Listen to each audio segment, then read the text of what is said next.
Part 1. You will hear a student and an advisor talking about facilities at a college. First, you have some time to look at questions 1 to 5.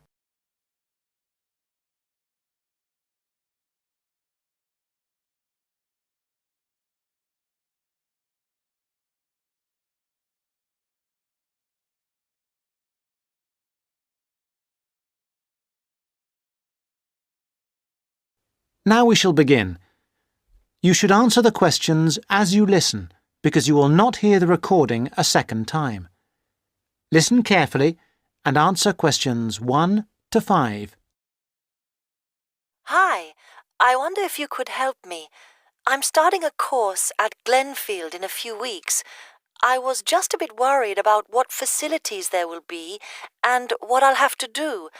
I'm especially interested in health and welfare stuff. Certainly. We normally send out a copy of our leaflet, Staying Healthy at Glenfield.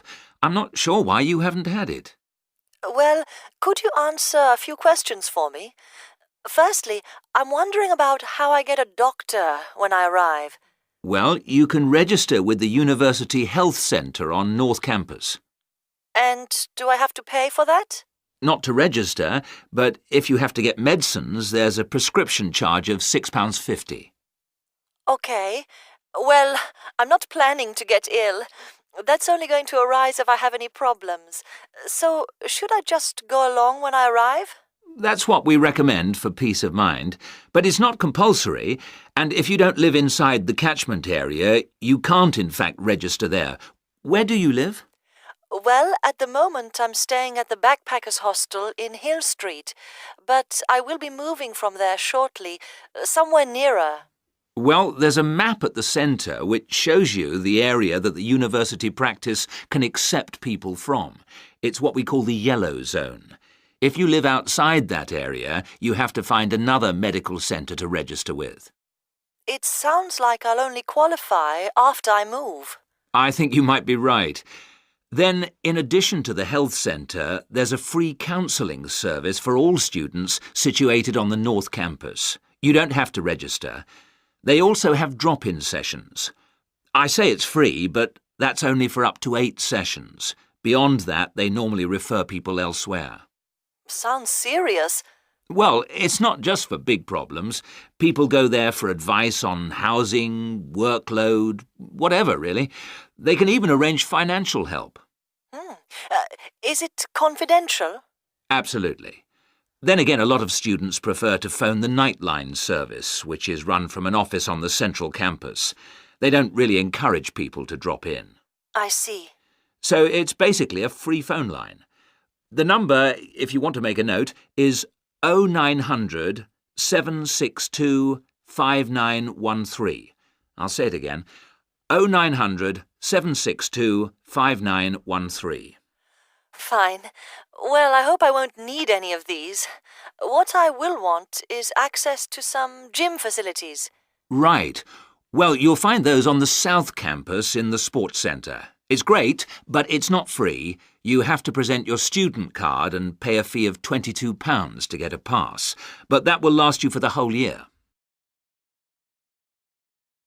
Before you hear the rest of the conversation, you have some time to look at questions 6 to 10.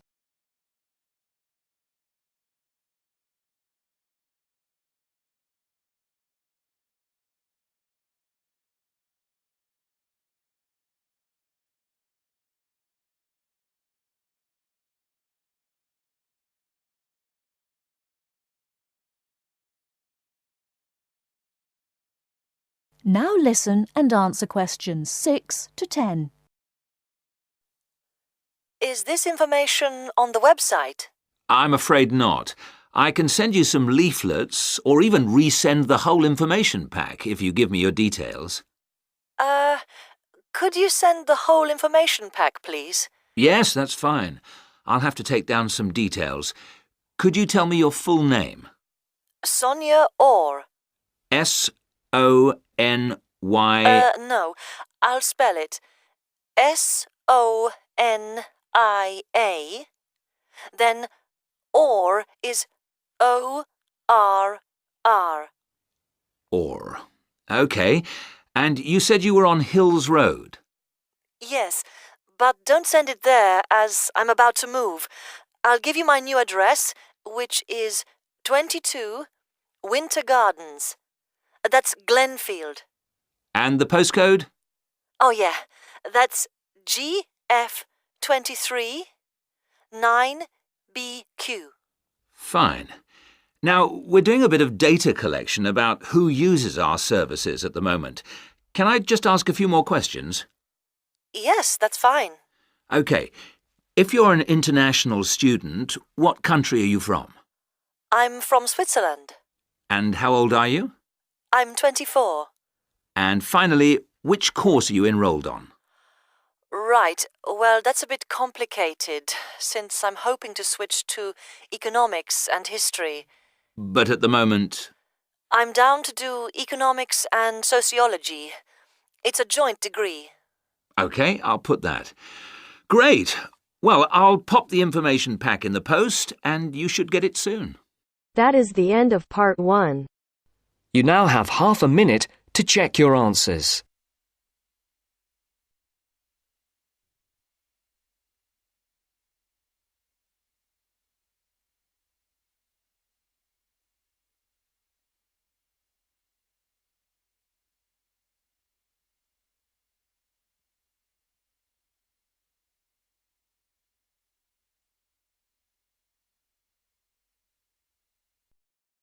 Now turns to part 2. Part 2. You'll hear a lecturer talking to students about a printing process. First, you have some time to look at questions 11 to 15.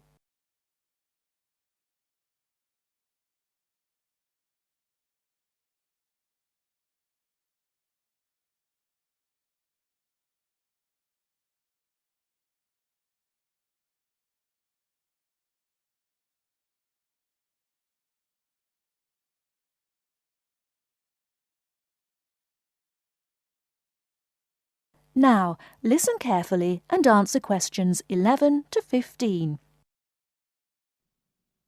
As I've made clear in earlier lectures, many different solutions have been proposed to the basic technological problem of getting meaningful marks onto paper. In other words, several different forms of printing have developed over the years, many of which are still in use today for different purposes. This week, I'd like to discuss the rotogravure process.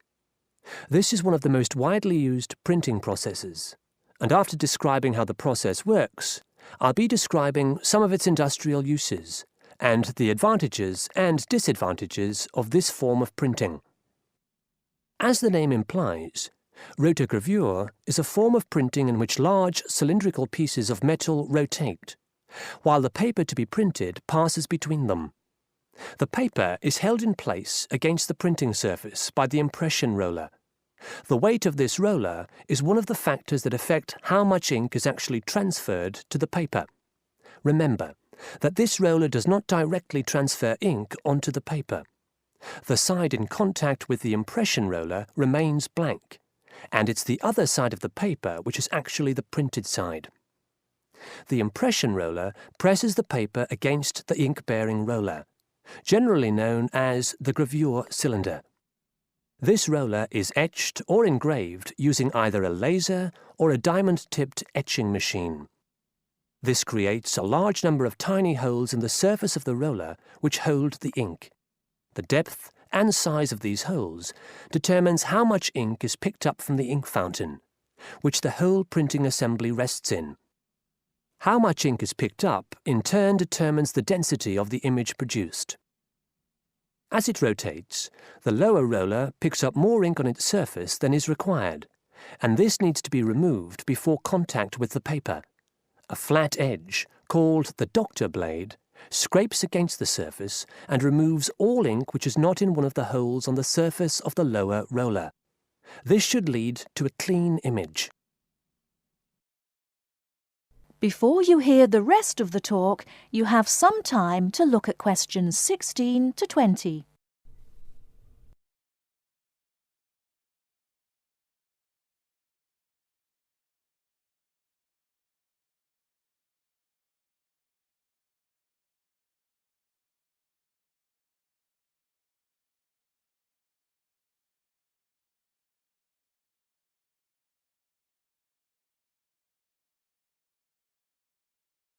Now listen and answer questions 16 to 20. Now that we understand a little of the mechanics of rotogravure printing, I'd like to look at it in the wider context of the printing industry and discuss the main uses. One of the main advantages of the rotogravure process is that the amount of ink which can be transferred to the paper is high compared to other printing methods. This means that a broad density range can be produced. In other words, with rotogravure, it's possible to produce many different light and dark shades, making it particularly suitable for reproducing photographs and fine art. For shorter print runs, some other processes may give a finer image, but rotogravure is ideal for jobs that involve printing, for example, 1,000,000 magazines. One common place where you'll see printed matter that has been produced by rotogravure is in the advertising material that is often inserted into Sunday newspapers. Of course, it's not just paper that can be printed by rotogravure. It's a very flexible process, since the rollers used can be made to any size required. Whether it's consumer packaging or large rolls of floor covering that need to be printed, rotogravure is a relatively cheap, quick method that is used in a variety of industries. This isn't to say that rotogravure is without its disadvantages. Probably the main drawback is the fact that, with large areas of colour, the dots are visible, even without using any kind of magnifying aid. Now, does anyone have any questions about the rotogravure process? That is the end of part 2. You now have half a minute to check your answers.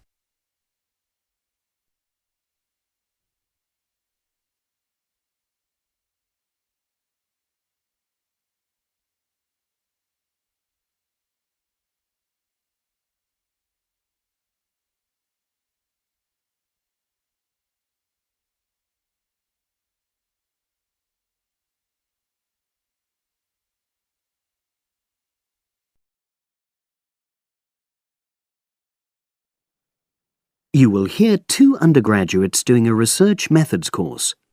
A girl called Leela and a boy called Jake having a seminar with their tutor. Now you have some time to look at questions 21 to 24.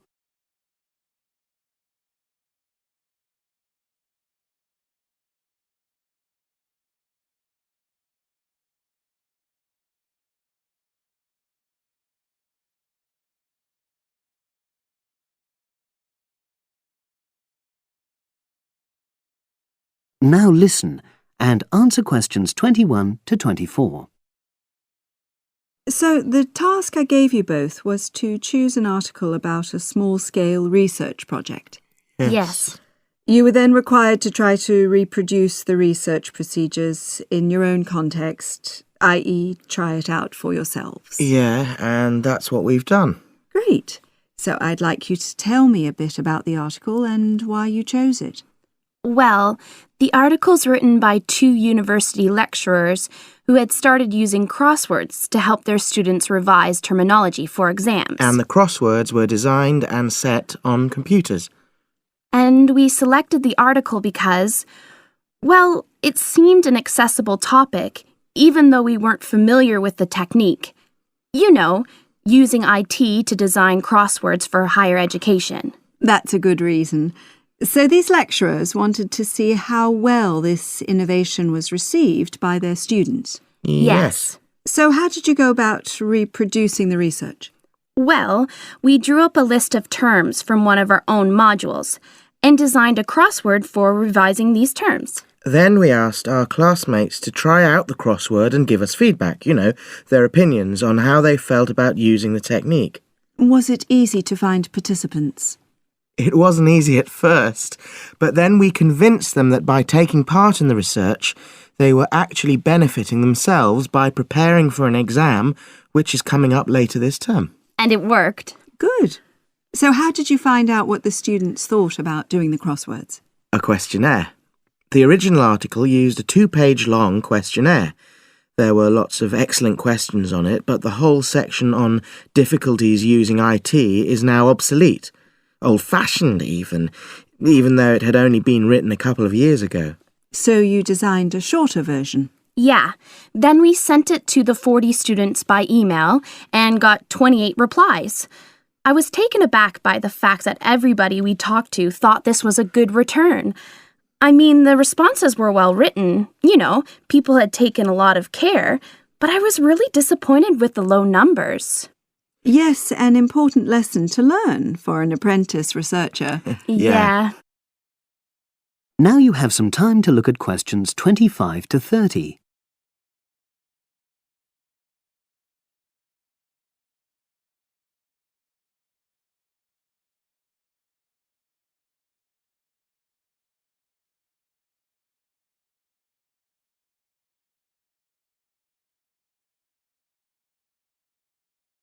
Now listen and answer questions 25 to 30.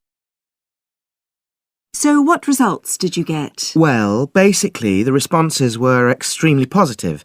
The students said that doing the crossword on a computer helped them really focus on the work in hand and not be distracted, which is something that commonly happens with other ways of doing revision. Yeah, that was really clear. But something that struck me was that having fun hardly featured in their responses, nor did anything to do with spelling of hard words, which I thought would be an obvious benefit. No? Okay. Respondents also said that doing the crossword hadn't really increased their general motivation to study, but that it had highlighted the gaps in their memory so they knew what further work was necessary. Right. So how did your findings tally with those of the original researchers? There were lots of similarities, but... There were probably two main differences. We found that more males than females liked the technique, whereas the original study found the reverse. Also, our respondents said they wouldn't mind doing a crossword as a final official exam, whereas in the original study, students said they would hate doing it even if it meant having a shorter test. But of course, both sets of respondents said they'd be interested in doing more crosswords for informal purposes, revision, and so forth. Right.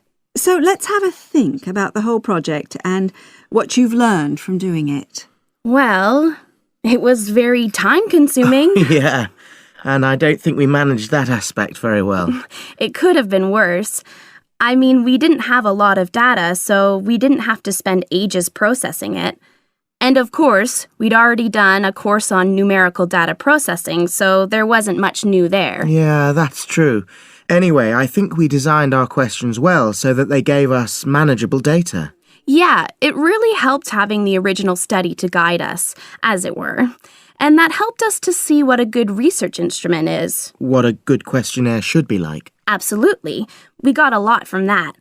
But when we were writing up the project, I'm not sure whether we'll know how to acknowledge the work of the original study. You know, our referencing. No, that's something we'll both have to work on in the future. Actually, that part's been great. Finding ways to share and support another person. That's the real plus from the project, learning ways to do that. Well, it's obviously been very successful. That is the end of section 3. You now have half a minute to check your answers.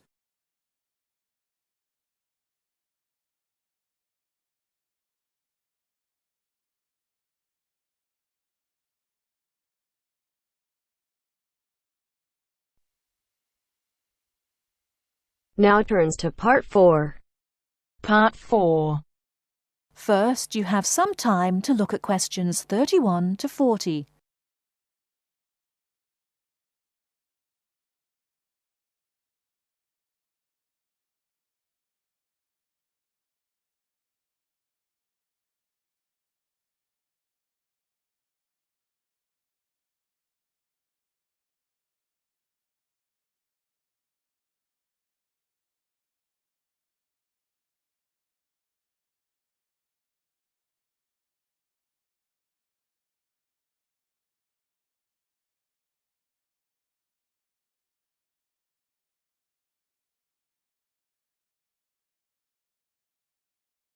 Now listen carefully and answer questions 31 to 40. The word thesaurus comes from Greek and means treasure house. So, To tell us more about Roget's thesaurus is linguist Dr. Cindy Channer. Now then, Cindy, we know Roget classified the English language. Well, the 150th edition has just come out. It sold 32 million copies. Yes, that's right, 32 million. What is it? Roget's thesaurus. Now, Roget's thesaurus is a type of dictionary in which words with similar meanings are grouped together. The word thesaurus comes from Greek and means treasure house. So, to tell us more about Roget's thesaurus is linguist Dr. Cindy Channer. Now then, Cindy, we know Roget classified the English language, but what do we know about the man himself? Well, Mr. Roget, or to give him his full name, Peter Mark Roget, was a very interesting man indeed. He grew up in London. He was French, and he spent his early life in a French community there. He later travelled all the way from London to Edinburgh to study medicine at the university there, and graduated when he was 19 years old. And he later went on to become a founder of Manchester Medical School. So his life focused around his career as a doctor? Well, actually, no. Roget had a very wide range of interests indeed. In fact, he was a writer and wrote about many topics such as bees, the kaleidoscope, and even perception and feeling in animals. And he was an inventor too. In fact, in 1814, he invented an early version of the slide rule. The slide rule? Yes, the device that can calculate numbers. Then 10 years later, he developed a prototype for the cine camera. And he also got involved in a range of different projects. For example, he became head of a commission investigating London's water supply, and he developed a method of water filtration through sand. And he was involved in the area of education. He was one of the founders of London University. And do you play chess by any chance, Mark? Yes, I do. Well, Roget invented the travelling chess set. So next time you're playing a game of chess on a train, you have Mr. Roget to thank. So, how did he actually find the time to classify the English language? Well, he only turned his full attention to the thesaurus when he retired, and that was when he was in his 70s. So what inspired him to write the thesaurus? Well, Roget believed that he should bring as much happiness and knowledge to the greatest number of people. So, during his career as a doctor, he gave free treatment to patients who couldn't afford to pay. We also know that he set up a clinic to help poor people to recover from operations and serious illnesses. Basically, he wrote the thesaurus to help people learn. He aimed to help those who needed practice in writing. He believed that writing skills would help people become more independent and lead happier lives. How popular is the thesaurus today? Well, it was first published in 1852 and it has never been out of print since. In fact, the book has become more popular with each edition that comes out. The invention of the crossword puzzle in 1913 certainly helped to increase the sales figures, though. I think the main reason why it is so popular is that it's thematic. So you can come across words that you've never even thought of when you began looking for the word in the first place. Thanks, Cindy. Now join us again after this short break, when I'll be talking to Derek Spode, chairperson of East Anglian News. That is the end of part 4. You now have half a minute to check your answers.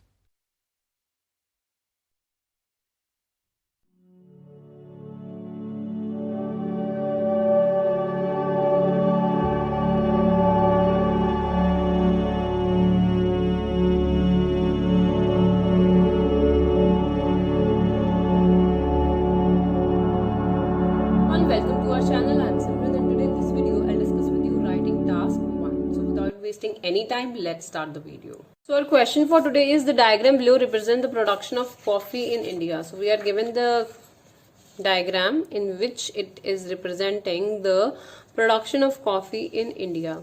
So we can see it has a lot of stages that starts from pick the coffee beans, dry them, roast the beans, and then cool them rapidly, grind them, mix with hot water, then strain the mixture, freeze the mixture, grind the frozen liquid, dry it in vacuum, and then packed into the jars. So let's see. The rendered diagram depicts the manufacturing of coffee in India. Overall, it is conspicuous from the graph, conspicuous means clear from the graph, that the processing of coffee has several stages, from picking the coffee beans manually to packing the resultant coffee in the jars. Firstly, the coffee beans are picked manually. After that, the picked beans are dried under the sun in the fields. The dried beans are then roasted in a roasting machine. We can see that. Then the roasting takes place in a machine and then cool them rapidly. Next to it, the roasted beans are placed to freeze, placed in fridge.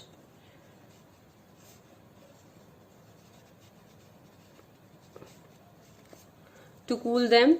In the subsequent stage, grinding takes place. After them, they grind them and then mixed with the hot water. The grinded beans then mixed with the hot water. In the next stage, the mixture is strained out and freezed in the freezer. What happened? After grinding, they mix it with the hot water and then strain the mixture, then freeze the mixture. Grinding takes place. The grinded beans are then mixed with hot water. In the next stage, the mixture is strained out and freezed in the freezer, after which the frozen liquid is grinded. Now, after which what happened? The frozen liquid is then grinded in the machines and then it is placed in the, dried it in the vacuum. The grinded mixture in the penultimate stage, means in the second last stage, the grinded mixture is kept in vacuum for drying, and in vacuum evaporation takes place. As a result, water emerged out. So what is happening due to evaporation? Water is coming out. Lastly, the coffee is packed in the jars. So last step is they are packing the coffee in the jars. So it was quite easy. So it was for today.